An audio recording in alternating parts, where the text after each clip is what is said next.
Good morning, ladies. Hi, it's Indigo. If you're returning my channel, hi, welcome back. If you're new, hey, stay for a while. Get to know me, get to know my journey. Well, hi. I know it's another video so quick. It's a lot going on. One, my AF hasn't started yet. I don't know if it's just that nerves or what that postpones it, but I was expecting it Monday. Today is now Thursday and still no AF. So I'm kind of like, what in the world is going on? A lot going on. But anyway, never fails. As you see, I'm at work and I tell you, it never fails. When I start to do one of these blogs, it starts to rain. I promise y'all, too much going on. But I don't know why I've been having a headache, and I don't know if it's just the stress of what I'm about to go through or what. So as you know, you guys know I've been diabetic. So I think I'm going to check my sugar levels, because even though they have been really good, I'm just trying to figure out what's going on. So I have a handy dandy cute little thing, and I still keep it, and I still keep it in my purse, because you just never know. Even though they technically say I'm no longer diabetic, you still kind of want to check your numbers, especially this close to a transfer. I'm sorry, let me adjust y'all a little bit. Especially this close to a transfer, I'm trying to make sure that my numbers are good. So I'm getting a new little needle, and we're going to put this together. And now, mind y'all, I'm about to show y'all just how old I am. Put my glasses on, make sure I can see what I'm doing. No, I've worn glasses my whole entire life. The prescription just seems to get better. And I used to wear contacts, and I'm not really a contact fan. They irritate my eyes. I don't know why. But they do. So I don't really do them that often. If I really need to see or do anything, it's normally my glasses. So, y'all, I miss the beach so much. I'm actually thinking about going back because, got my little lancet to read my result, because I'm missing it. Let's see. The part I hate, sticking my finger. Hate it. Let's see. 1, 2, 3. Ow! Oh, that hurts. It hurts a lot. It hurts, but we'll see what's going on here. Guess I should have had the trash can a little closer, but I guess it was just an impromptu video that I really didn't think I was going to do anyway. So, replace the cap on this. And my little bit of blood. I love this reader because it keeps a history, and I know, like, if my numbers start getting really high or anything like that. Now, I also have high blood pressure also, which I think I've noted. So that could be it. But when I checked that earlier today, I was pretty good. So I don't think, see, my number's a little high today. 133. I'm still in range and I'm still good, but that's a little high, especially when it's only 10:08 in the morning. I did have coffee with sugar already, and I did have some fruit. So that's probably why my numbers are a little high. So I don't think that's really what the headache is, because that's actually pretty good. So I'm not going to complain. My numbers normally run, let's see, about 191, 192. So when I get back over the hundreds again, now mind you, when I first started doing this thing, my numbers were sky high. But so 133 is a little high for me normally now. I normally don't get that high anymore. So that's just let me know to kind of change what I'm eating right now, especially this close. But I know I'm doing a lot of stress eating. I don't know about you guys, but I know me. I am a stress eater. I like to eat.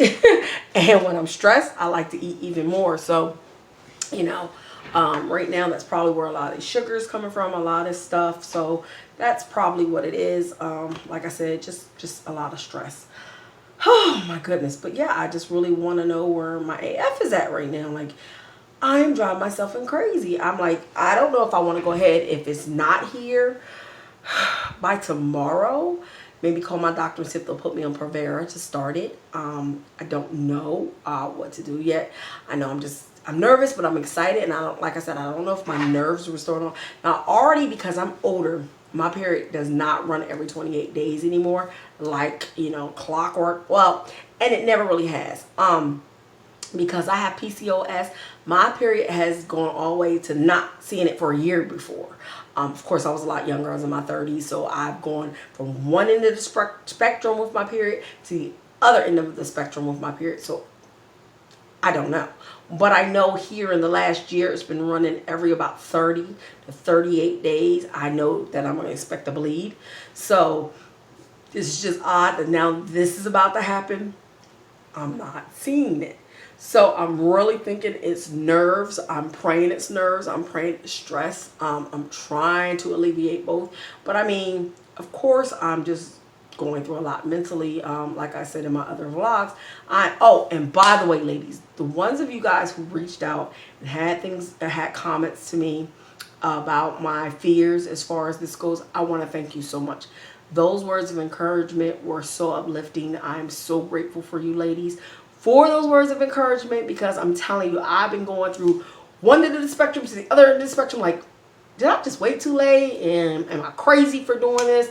I mean, even from certain family members, I'm getting, oh my God, this is going to be so wonderful. It's about time. You should have did this. And then I've got those family members like, okay, you were married to a man for how long, and you decided that you didn't want to have kids. Now you're married to a woman. Now you want to have kids. All of a sudden, that just makes your life better. No, that doesn't make my life better, but it makes the situation in the relationship that I am a different vibe. Now, like most of you guys know, in my first marriage, I did try IVF. In my first marriage, I did try to produce a child.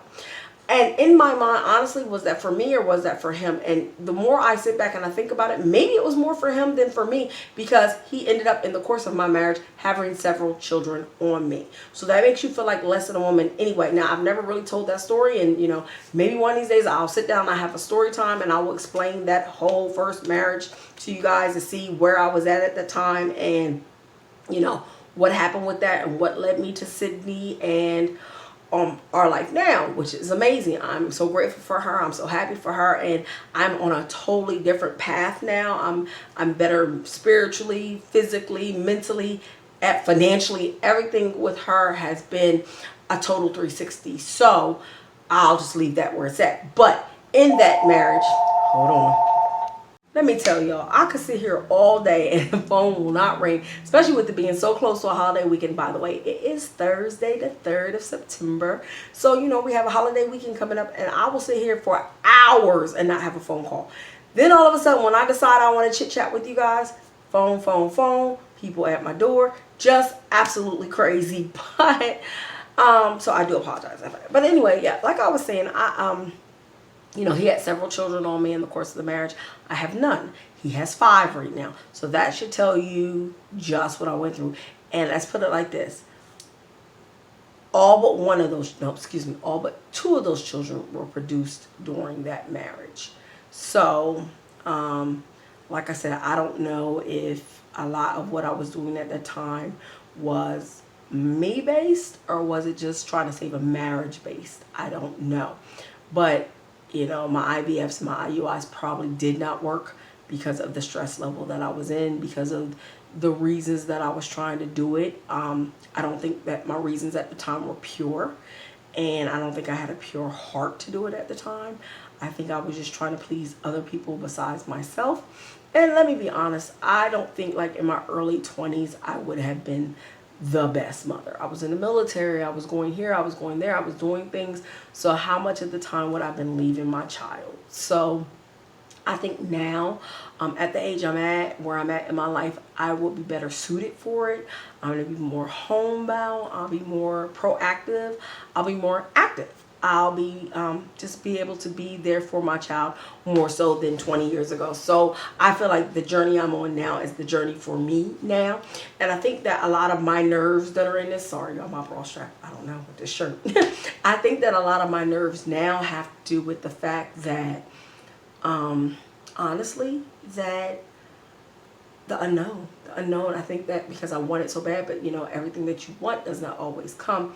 And I do have to come to that realization that just because I want it doesn't mean it's time, or maybe these aren't the right embryos. Because believe me, you're going to be a parent when those embryos are right. And I just really feel like everything has lined me up for these embryos that I'm about to do. I mean, we're talking 3 clinics in the last year, like a little over a year, that I have went from one to the other because I wasn't liking the protocol. I wasn't liking something that was done. And don't get me wrong, I really do like Derm. I do like Derm. I like their whole system. I just wasn't feeling the money. And now you only get one embryo for $7,200 versus two. So that just took the price up tremendously for me when, you know, you're getting one shot for $7,200. You might as well do IVF, have as many eggs as you have, and ask them to put 2 eggs back in. I mean, because, you know, you can get IVF done some places now for like $12,000. So, I mean, I'm just looking at the bigger picture as far as what I'm going to get. But Dr. Russell at Derm, his protocol is a very good protocol. I'm not going to sit here and knock his protocol. I think he has an amazing protocol. So I will definitely say that, and his success rates are through the roof. But what makes me feel really comfortable with my doctor at the Cooper Institute in New Jersey is he has been around forever, and his success rates are phenomenal. He has been featured in so many journals, so many magazines, and he had a 59-year-old woman get pregnant. So, with donor embryos. So he's dealt with a lot of older patients, and he also has a paper that he did on doing the older ladies. So I definitely have to say that made me feel a little bit more comfortable, because he does have a track record with older patients, and he's just not gonna throw anything at you. He's gonna make sure that's where you want to be and how you want to be. Now you gotta remember, my first appointment with the Cooper Institute was in April 8th. So when the pandemic really first started taking its wave, because, you know, that was in March, and then April 8th beginning, so we weren't sure, but we drove all the way to New Jersey that morning from North Carolina. I did my initial consult, which was wonderful. When I tell you, I never had a consult that took that long ever.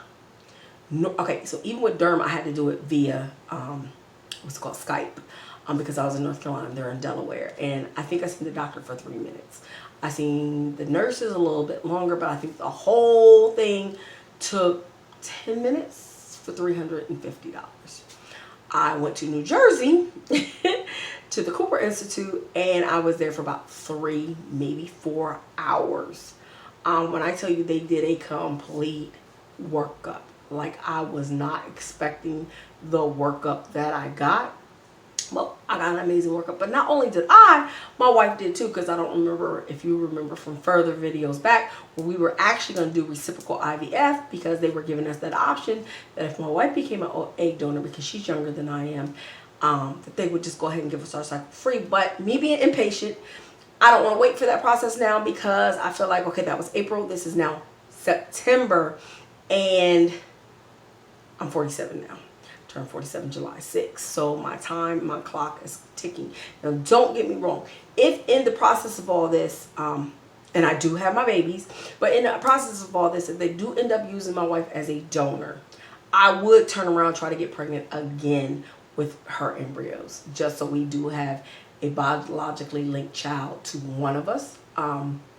And the funny part about that is, when I did my test, I do actually have egg reserve, believe it or not, at my age. But the problem with my egg, and I was going to actually try to do IVF, or, like, as you know, I've already done IUIs with my eggs. But my fear is how many of those embryos will be normal.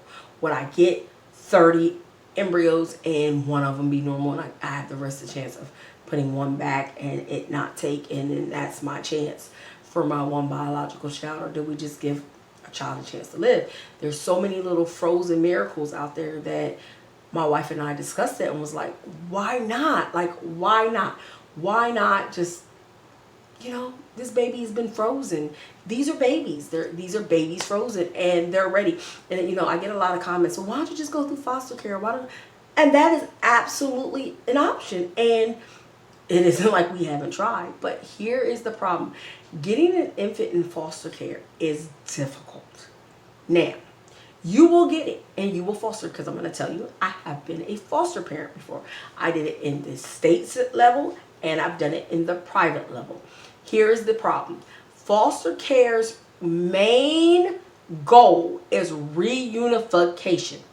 Reunification. So you could go to that hospital and you could pick up that 2-day-old baby and you could take it home and you could love it till it's 2, till it's 3.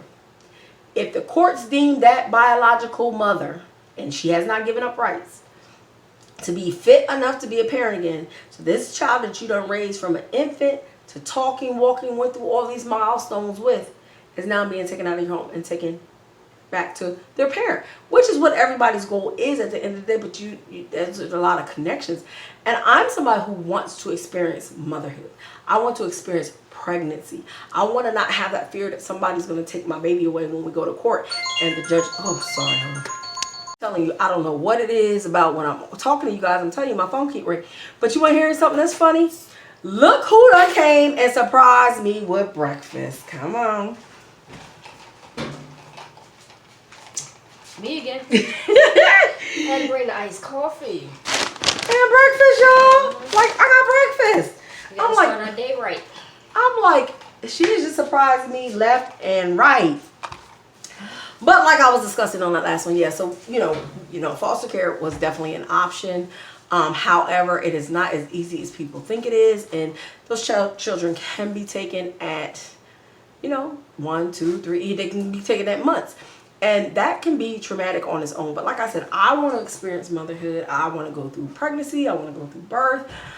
I just want to experience all that. So that's why embryo adoption or donation was a route for us to go. See, she wiping off my cup and everything. But you see that. That was just definitely a option for us and a route that we definitely wanted to take. So this is why we're here right now. But when I tell y'all I don't understand the process, like, why isn't my period here yet? This is driving me insane. Like I said, any other month it would have been here if we wasn't trying to do it this month. But now that this month is where it's at, it's not here. You come. You grab a seat. But yeah, so, it makes it so bad. Like I said, I'm missing the beach already. I think we're just going to leave early today and head to the beach again. I'm thinking that's probably going to be an option for us because I really want to go back to the beach. I mean, she spoiled me with that little beach mini vacay. And you see I'm a little bit darker. Like, I had a blast. And what are you doing? I'm trying to look something good. She can't. She just can't, y'all. I can't with her. She got to have everything low. That's because she's short. Yeah, I think she fixed it. Because before I had it down and she almost fell. Gosh, y'all. I didn't know. I went to sit down, boom, almost hit the ground. Like, she's crazy. I did that. She's crazy, y'all. I'm telling you, but she's my co-workers and her. Yeah, she's like my crazy baby. But anyway, yeah, so she's just going to deal with it high right now. But yeah, so say hello. I'm trying to fix my ponytail. I mean, this is what I deal with, y'all. Y'all just don't understand. The struggle is real with this girl right here. But she my baby. So anyway,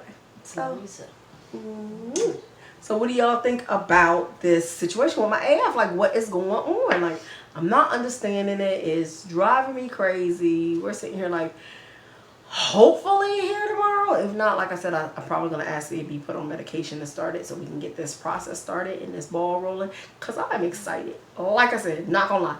Nervous, but excited. How you feel about this? I can make it come. Your period. We're not going We're there. not going to talk about that. Anyway, I'm excited. I'm excited. I'm nervous. I'm everything. All in one. I mean, words can't explain how I feel. Let's just put it that way. I'm ready for it. I'm just ready for it. Definitely ready. Definitely ready. Like, it's driving us both. But like, look how attentive she's being. You don't understand that right now from my property, we live about 40 minutes away. So she just came all the way from there, went and got breakfast, and brought me breakfast. So, and then I just checked my sugar in front of y'all now. Now it's about to really go up. But guess what? I'm going to enjoy every bit of what she just brought. Because I'm fat. But I told you I'm stress eating, y'all. So I'm about to enjoy this food. But I want to thank y'all for stopping through.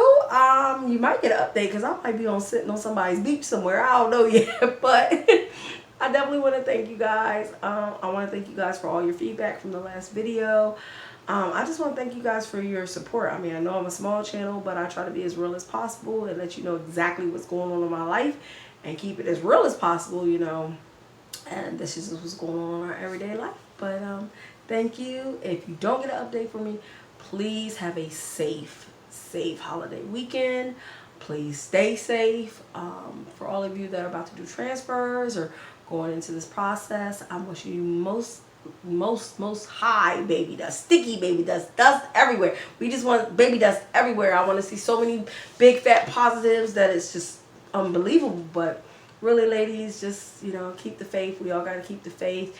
We're all going to go through our ups and our downs, and we're going to go through, you know, just where we feel like it's just not going to work, because I'm telling you, these are all the same fears that I'm going through right now. But at the end of the day, you know, our miracle waiting is there, and we just have to wait for it. So you guys have a great day. Thank you. Bye. Be safe, have fun. Yes, be safe, have fun. Bye.